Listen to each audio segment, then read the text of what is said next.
दोस्तों, 1 महीने पहले ना मैंने एक ब्लॉग डाला था मेरे चैनल पे, मतलब मेरे फेसबुक की प्रोफाइल पे।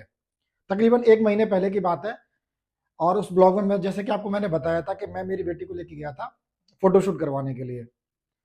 तो उसमें है ना थोड़ा सा डिले हो गया, तो उसका रिजल्ट अभी आया है।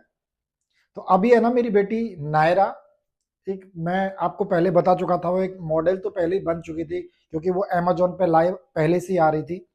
लेकिन अभी है ना हम थोड़ा सा 2 स्टेप और आगे बढ़ गए उस चीज में।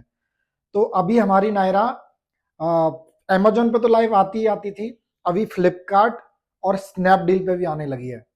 तो ये इसका तीसरा फोटोशूट हुआ था। तो दूसरा वाला था जो फ्लिपकार्ट का था, जो ये आप स्क्रीन पे देख रहे होंगे, और जो तीसरा वाला था वो स्नैपडील पे है। अब यहाँ से आगे इसकी अर्निंग स्टार्ट होती। लेकिन क्या कह सकते हैं, भगवान को कुछ और ही मंजूर था। अभी मेरी बेटी नायरा मेरे साथ में नहीं है, बट उसकी खुशी ना लोगों से देखी नहीं जा रही थी। तो एक ऐसा षड्यंत्र रचा, और उस षड्यंत्र के तहत उसको ना मेरे से दूर कर दिया गया है। वो भगवान की मर्जी है, बट हमारी करनी हमारे साथ है।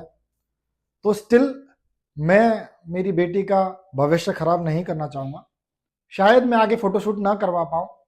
मेरी बेटी सिर्फ 3 साल की है, और 3 साल के अंदर मैंने ना मेरी बेटी को इस मुकाम तक पहुंचा दिया, जो कि ना कुछ लोगों को हजम नहीं हो रहा था। क्योंकि उनके बेटे बेटी तो कुछ कर नहीं पा रहे हैं, उनसे तो कुछ हो नहीं रहा है। अब ये कैसे कर रही है, ये क्यों कर पा रही है, उसमें बाधा डालनी थी। तो लोगों ने वो बाधा डाल दी। तो अभी फिलहाल के लिए शायद मेरी बेटी आगे ना जा पाए इस फील्ड में। जहां तक मेरा सवाल है, मैंने तो सोच के रखा हुआ था कि मैंने आज तक किसी के साथ में ये चीज शेयर नहीं करी थी। ये सिर्फ मेरे ही अंदर थी, क्योंकि मैं अगर बोलता तो लोगों को ये लगता कि कितना बोल रहा है, ये क्या है।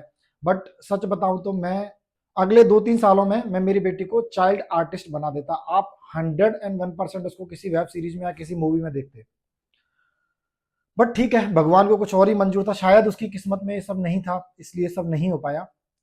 कहते हैं ना कि अगर अपने आप को, आपके अपने बच्चों को आपको सक्सेसफुल बनाना है, या अच्छा करियर बनाना है, या उनकी लाइफ बनानी है, तो माता और पिता दोनों का रेस्पॉन्सिबल और समझदार होना बहुत जरूरी है।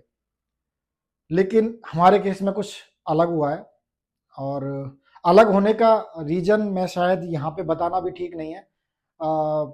आप समझ जाइए कि कोई तीसरा व्यक्ति जब आप 2 लोगों की लाइफ में दखल अंदाजी करता है, तो वही होता है। तो ऐसा ही कुछ मेरे साथ में हुआ है। मेरी जो वाइफ है, यानी कि नायरा की जो मम्मी है, उसने ईगो को चुना, अपने बच्चों का फ्यूचर नहीं।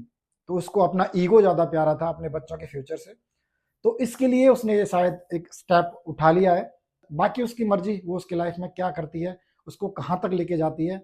एज ए फादर, जितने साल वो मेरे साथ थी, मैंने बहुत कुछ करने की कोशिश की, और उसका रिजल्ट आप देख सकते हैं। बस मेरी यही उम्मीद है कि भगवान ऐसे मामा और नाना किसी भी लड़की को ना दे।